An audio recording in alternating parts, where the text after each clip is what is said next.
ప్రతి తల్లి తన బాధని, కష్టాన్ని లేకపోతే తన ఎమోషనల్ ఏదైనా ఎక్స్‌ప్రెస్ చేయగలుగుతుంది. కానీ తండ్రి ఎక్స్‌ప్రెస్ చేయగలుగుతాడా? చేయలేడు.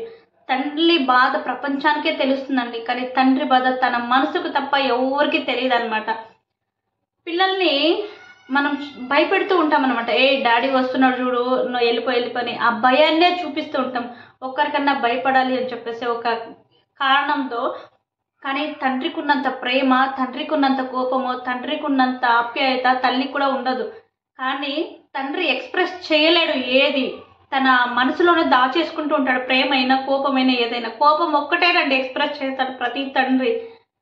ప్రేమని గానీ, బాధని కానీ ఎక్స్‌ప్రెస్ చేయలేడు. తను బయట ఎన్ని కష్టాలు పడ్డా ఇంట్లో పిల్లలతో కొంచెం మంచిగా మాట్లాడుకుంటూ కోపాన్ని మాత్రమే చూస్తాడు. అన్నీ పంచుకోలేడు.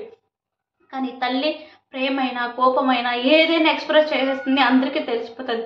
తండ్రి బాధ తన బాధపడే తన మనసుకి తప్ప ప్రపంచంలో ఇంకెవ్వరికీ తెలియదు. కట్టుకున్న భార్యకి కూడా ఏదో ఒక్కొక్కసారే తెలుస్తుంది గానీ ప్రతిసారి తెలిసేలేదు చూడండి.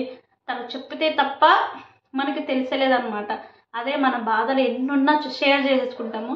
తండ్రి అనేవాడు కష్టమొచ్చినా, నష్టమొచ్చినా, బాధ అయినా ఇంకా ఒక కోపాన్ని తప్ప మిగిలిన అన్నీ మనసులో దాచేసుకొని ఎంత కుమిలిపోతూ ఉంటాడో. అవన్నీ అర్థం చేసుకున్న వాళ్ళకే తెలుస్తుంది గానీ, ప్రతిసారి పిల్లలు కూడా అంటూ ఉంటారు, "మా అబ్బా నన్ను సరిగ్గా చూసుకోవట్లేదు. మా అబ్బా నాకు ప్రేమ పంచట్లేదు" అలా ఇలా అని చెప్పేసి.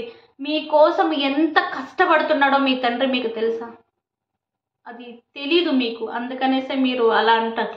ఒక్కసారి మీ తండ్రి పడే కష్టాలు, మీ తండ్రి పడే బాధలు ఎలా ఉంటాయో ఒకసారి చూడండి. మీకే అర్థమవుతుంది. తండ్రిని ఎప్పుడే గానీ "నువ్వు నన్ను చూసుకోవట్లేదు" అనేసి మాత్రం అడగకండి.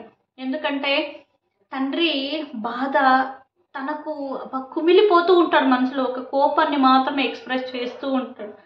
ఇది ఎవరికీ తెలియకుండా ఊరికే తండ్రిని ఆడిపోసుకుంటూ ఉంటారు. అలా ఆడిపోసుకోకండి. తండ్రి విలువ తండ్రిదే, తల్లి విలువ తల్లిదే. వాళ్ళిద్దరూ లేనిదే ప్రపంచంలో ఇంకేది లేదు అని చెప్పేసి ప్రతి ఒక్కరు అంటారు కదా! కానీ తండ్రి కష్టపడకపోతే ఇంట్లో ఏది లేదు. అది గుర్తుపెట్టుకోండి. కానీ అందరూ తల్లిదండ్రులు అలా ఉండరు. ఒక్కొక్కరు అలా, ఒకరు ఇలా ఉంటారు. కొంతమంది పిల్లల్ని చూడలేని వాళ్ళు కూడా చాలామంది ఉన్నారు. కానీ బాధ్యతగా ఉండే తండ్రి మాత్రం ఇలాగే ఉంటాడు. మీకు తెలుసా? తెలిస్తే కామెంట్ చేయండి. మీ తండ్రులు కూడా ఇలా కష్టపడిన వాళ్ళు ఉన్నారా? ఉంటే నాతో షేర్ చేసుకోండి.